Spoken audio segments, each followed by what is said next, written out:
గోనెగండ్లలో ఘనంగా మహాత్మా గాంధీ 155వ జయంతి వేడుకలు.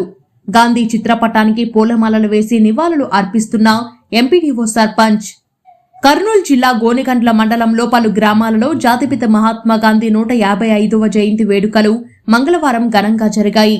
ఈ సందర్భంగా మహాత్మా గాంధీ చిత్రపటానికి పూలమాల వేసి నివాళులు అర్పించారు.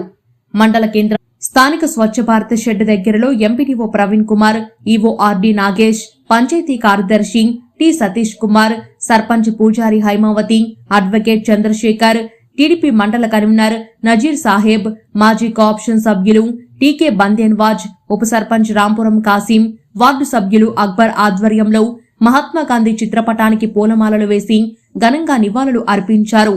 ఈ సందర్భంగా వారు మాట్లాడుతూ భారత స్వాతంత్ర ఉద్యమంలో గాంధీ పాత్రని ఈ సందర్భంగా గుర్తు చేశారు.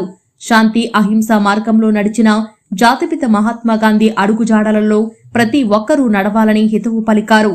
అలాగే స్వచ్ఛ భారత్ వికసిత కార్యక్రమం సెప్టెంబర్ 17వ తేదీ నుంచి అక్టోబర్ 28వ తేదీ వరకు రోజు మొదలగు కార్యక్రమాలు చేశామని తెలిపారు.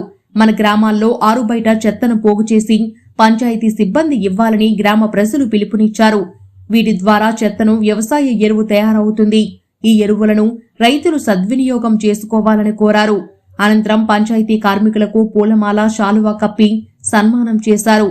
ఈ కార్యక్రమంలో incharge APM Mukkanna, field officer Peta Salam, వివోఏలు, సచివాలయ సిబ్బంది, పంచాయతీ మల్లాంగ్ సుబాన్, అనిల్ కుమార్, మెకానిక్ మల్లాంగ్, పంచాయతీ కార్మికులు, ఉపాధి హామీ కూలీలు, గ్రామ ప్రజలు తదితరులు పాల్గొన్నారు. అన్ని తెలియదు అంతే.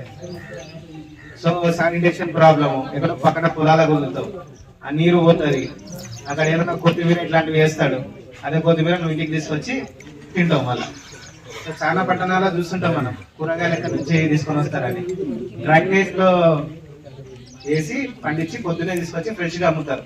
అవన్నీ తీసుకొచ్చి మళ్ళా రోజు వేడి వేడి వండుకొని మనమే తింటాం. సో అల్టిమేట్ గా ఎవరు ఇబ్బంది పడరని మనం అనుకుంటుంటాం, కానీ ఇబ్బంది పడేది మాత్రం ప్రజలే. సో దానికోసమే ఎక్కడెక్కడ మనము సిస్టమాటిక్ గా చేయాలి, దానిలో వచ్చిన సమస్యలు ఏంటి, దాని ఒకటే రోజు కూడా మనం ఏది కంప్లీట్ గా చేయలేం. ఈ ప్రోగ్రామ్స్ కూడా పెట్టేది ఒక రోజు జరుగుతుందనే ఉద్దేశం కాదు గవర్నమెంట్ కి.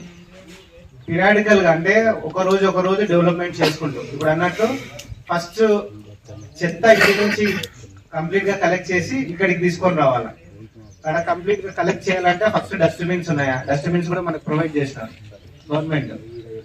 సో అక్కడ నుంచి ఇక్కడికి తీసుకెళ్ళడానికి బండ్లు ఉన్నాయా, ట్రాక్టర్స్ ఉన్నాయా, మోసుకొని వచ్చే గ్రీన్ అంబాసిడర్స్ ఉన్నారా, వాళ్ళు అపాయింట్ అయినారా, సో వాళ్ళకి ఇచ్చే జీతం ఎంత, వాళ్ళకి ఇచ్చే జీతం తక్కువ, చేయించుకునే పని ఎక్కువ.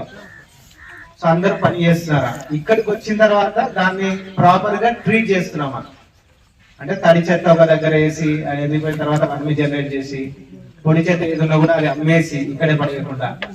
సో ఇవంతా ఒక సిస్టమేటిక్ గా చేయాలి. దానిలో చాలా సమస్యలు వస్తుంటాయి.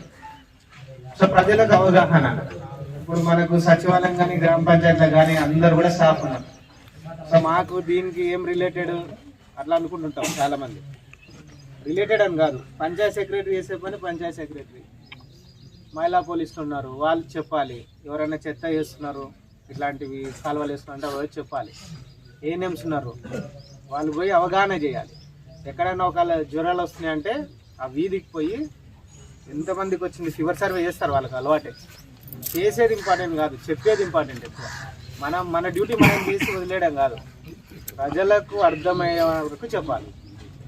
ఇప్పటికి అవగాహన రాలేదని కాదు, ప్రజలకు చాలా మందికి అవగాహన వచ్చింది. ఇప్పుడు మనం డెంగ్యూ మలేరియా అంటున్నాం కదా, అట్లీస్ట్ మనకు ఒక ఐడియా ఉంది. పాతకాలంలో డెంగ్యూ అంటే ఏం తెలియదు, మలేరియా అంటే ఏం తెలియదు. సో ఇప్పుడు తెలుస్తుంది మనకు. ఫీవర్ తగ్గట్లేదు అంటే వెంటనే పిఎస్సీ పోతున్నామా, లేదా అక్కడ నుంచి మళ్ళీ హాస్పిటల్కి పోతున్నామా, ప్లేట్లెట్స్ ఎట్లున్నాయి, బాగానే ఉన్నాయా, ఇవన్నీ ఒక బేసిక్ ఐడియా వచ్చింది. అది మనం పని చేయకుండా రాదు. సో ప్రజలకు హెల్త్ డిపార్ట్మెంట్ వాళ్ళు పదే చెప్తేనే, ఇప్పుడు వాళ్ళు పట్టించుకోకపోవచ్చు, పిల్లలకి ఏదైనా వచ్చినా కూడా వెంటనే రియాక్ట్ అవుతుంది.